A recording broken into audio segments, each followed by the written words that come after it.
And that being said, Apple's iPhone production in India remains exempt for now from the US government's newly announced tariff on Indian goods. And that's thanks to a prior exemption on electronics in April 2025. If your next iPhone, perhaps the iPhone 17, comes with a bold Made in India tag, understand this.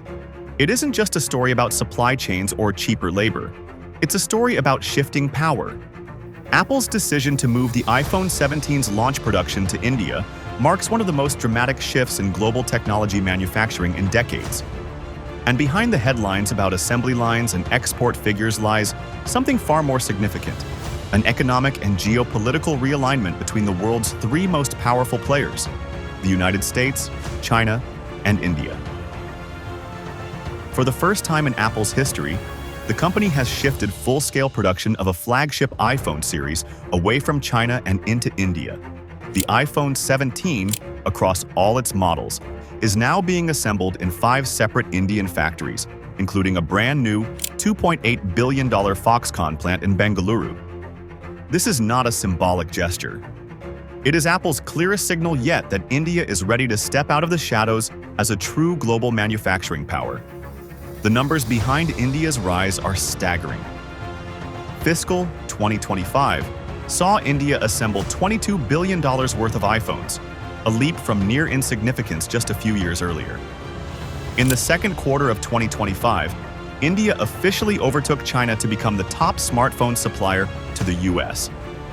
With exports climbing to $12.8 billion in 2024 and projected to account for more than a third of Apple's global production by 2026, India is no longer simply the backup option in Apple's supply chain. It is a centerpiece. For India, the pivot means jobs, credibility, and a new identity as the beating heart of the world's most valuable consumer tech brand. But Apple's shift has not gone unnoticed in Beijing. In fact, it has triggered a quiet but visible backlash. In recent months, Foxconn recalled more than 300 Chinese engineers from its Indian facilities, just as Apple began ramping up production of the iPhone 17. Officially, the move was explained as part of workforce restructuring. Unofficially, it looked like a strategic maneuver by Beijing to slow down India's ascent.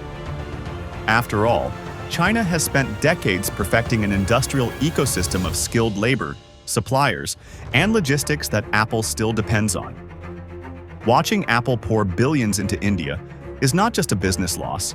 It is seen as a geopolitical erosion of China's dominance in the world's most critical industry. The risks for Apple are real. China's supply chain depth, engineering know-how, and production scale are unmatched, and India is still building the infrastructure, logistics, and technical expertise to match it. Apple's India plants may be capable of assembly at scale, but for components, precision engineering, and sub-assembly, China remains indispensable.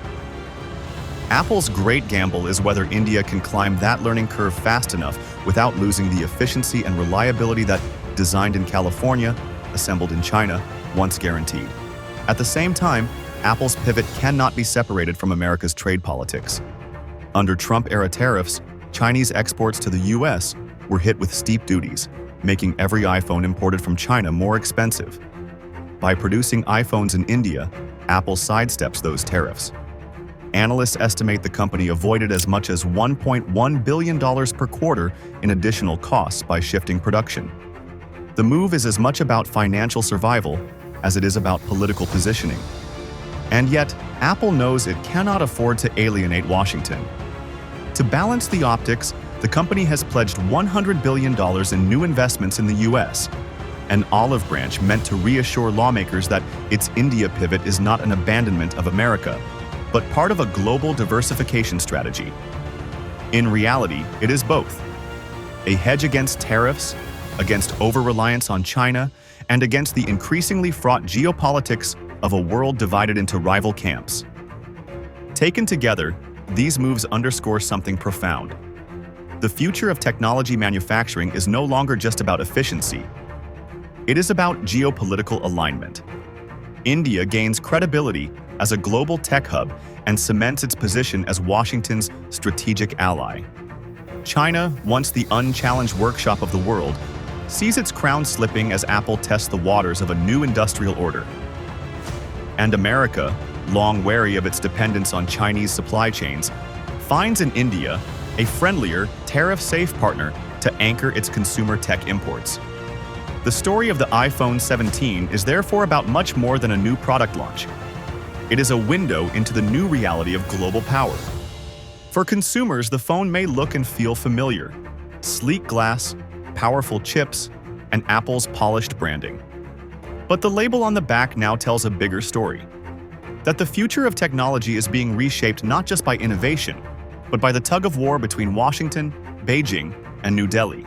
Apple's decision to shift its production lines could, in hindsight, be remembered as the moment when global manufacturing's center of gravity began tilting away from China. Whether India can fully seize the opportunity remains to be seen. What is clear is that Apple has placed its bet, and in doing so, redrawn the map of how and where the world's most iconic product is made.